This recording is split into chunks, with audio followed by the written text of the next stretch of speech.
अखंड ज्योति जलाना, अखंड दीपक जलाना, ये प्रश्न बहुत आता है कि हम नवरात्रों में जलाते हैं। कई व्यक्ति ऐसे होते हैं कि जो कहीं से जोत लेकर आते हैं, जैसे मेहंदीपुर बालाजी से ज्वाला देवी है, हिमाचल में उनका बहुत बड़ा मंदिर है, वहाँ से लोग लेकर आते हैं। दक्षिण में काली माता रानी से लेकर आते हैं। बहुत भारत में ऐसे बहुत जागृत स्थान है जहाँ पर जोत चलती है अखंड, वहाँ से बहुत सारे व्यक्ति लेकर आते हैं और वो अपने घर में उनकी स्थापना कर देते हैं और उनको निरंतर जलाते हैं। हम इस बात के हक में है कि हम ये कार्य ज़रूर करना चाहिए, पर मैं आप सभी को इस वीडियो के माध्यम से बताना चाहती हूँ कि जब भी अगर आप किसी भी दरबार से अखंड ज्योति लेकर आते हैं, दीपक लेकर आते हैं, तो उसके फायदे के से पहले आपको उसके नुकसान भी पता होने चाहिए।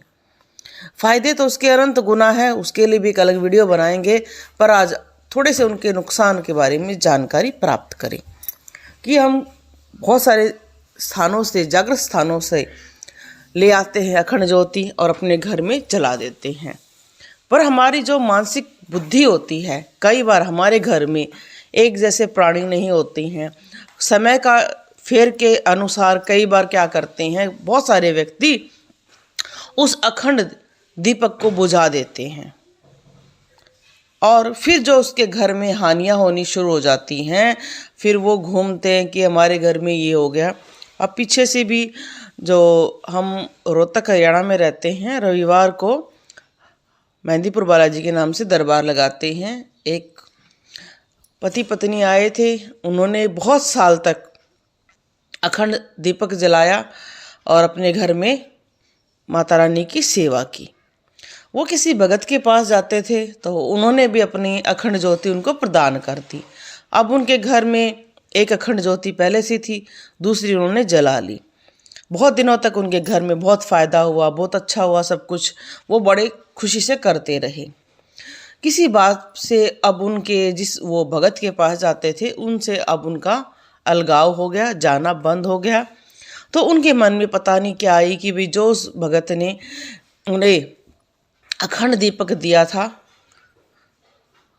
उन्होंने उसको बुझा दिया। उन्होंने कहा कि हमारे पे जो पहले माता का जल रहा है वही जलेगा, और ये जो इन्होंने घोड़े वाले बाबा का दिया है हम इसको नहीं जलाएंगे, और उन्होंने उसको बंद कर दिया। जैसे ही बंद कर दिया, उनके महीने के अंदर बहुत ज़्यादा हानियाँ हुई, घर में लड़ाई झगड़े, पैसे की तंगी। अब उनको ये बात तो समझ में आ गई कि कुछ ना कुछ ऐसा गलत ज़रूर हुआ है कि जिससे घर में एकदम उपद्रव मच गया है, हानियाँ हो गई हैं। अब वो आए दरबार में, और जैसे दरबार में आते वक्त हम कहते हैं वे गोला घुमा कर लाओ, तेल घुमा कर लेके आओ, घर की मिट्टी लेकर आओ। तो जैसे ही गोला उनका हाथ में लिया तो देखा कि भाई उन्होंने देवदोष किया है, ऐसा कि देवता को पहले तो उन्होंने निरंतर बुलाया है और एकदम उसका अपमान ही कर दिया है वो अखंड ज्योति बुझाकर। तो इसलिए कहते हैं कि अगर आप अखंड ज्योति लाने की सोचते हो तो एक साल की नहीं, कई सालों के बारे में सोचो कि अगर आप नहीं उसकी सेवा कर पाओगे तो उसकी सेवा आगे कौन करेगा, कौन उनके नियम करेगा। क्योंकि एक बार वो चीज़ घर में आ गई तो वो कभी नहीं आप उसको वो कर सकते हैं। तो इसलिए कुछ चीज़ों के फायदे बहुत होते हैं पर नुकसान भी साथ में हैं।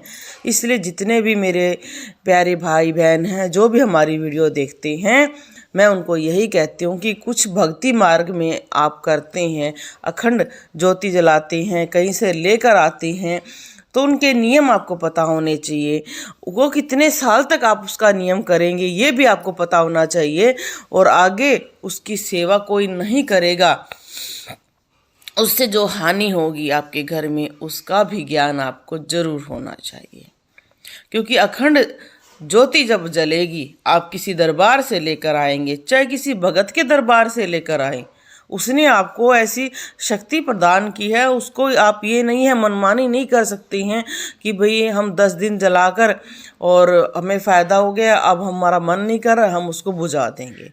तो क्योंकि कहते हैं कि अखंड ज्योति पर, दीपक पर देवता विराजमान रहते हैं, क्योंकि वो अखंड चलता है, वो कभी नहीं बुझता, ना रात को ना दिन को।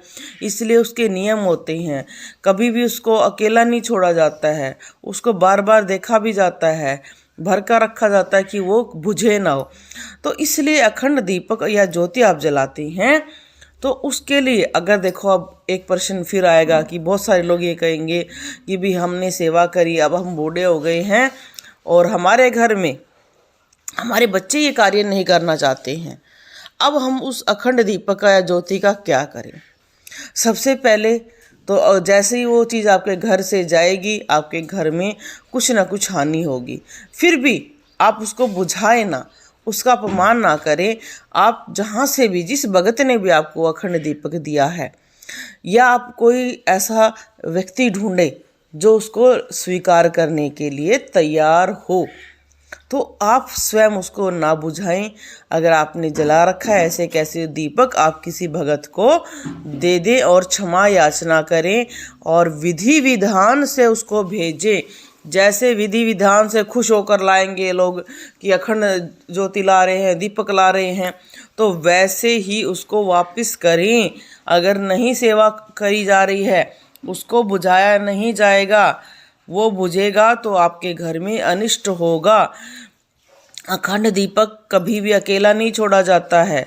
अखंड दीपक को जलाते, अगर वो आपको जोत बढ़ानी है तो साथ में कोई मोमबत्ती या दूसरा दीपक रखें, उसको जलाकर फिर उसको बढ़ाएं और फिर उसको जागृत रखें। कुछ नियम मैं तभी कहती हूँ कि बहुत सारे हमारे दरबार में आते हैं कि हमें गद्दी लगानी है, हमें ये करना है, उसके लिए भी मैं यही कहती हूँ कि सोचे पहले। हर काम, ये कार्य ऐसा नहीं है कि आपने किया है, कल आपका मन नहीं करा आप नहीं करेंगे। ये आपके कई पीढ़ियों तक शक्ति प्रदान करता है, फल प्रदान करता है। अखंड, जो अखंड दीपक जलाता है उसके घर में अखंड लक्ष्मी का वास हो जाता है। घर में ऐसी ऐसी शक्तियाँ विराजमान हो जाती हैं कि उसके घर में कोई भी पैर रखता है तो उसमें चाहे नेगेटिव शक्ति हो या पॉजिटिव, वो ऊपर आकर बोलती है। इसलिए कहते हैं अखंड दीपक को छोटी चीज़ नहीं समझना चाहिए, वो जागृत होती है। वो ऐसा दीपक होता है कि जो आपको सिद्धियाँ प्रदान करता है। बोलो जय माता रानी की।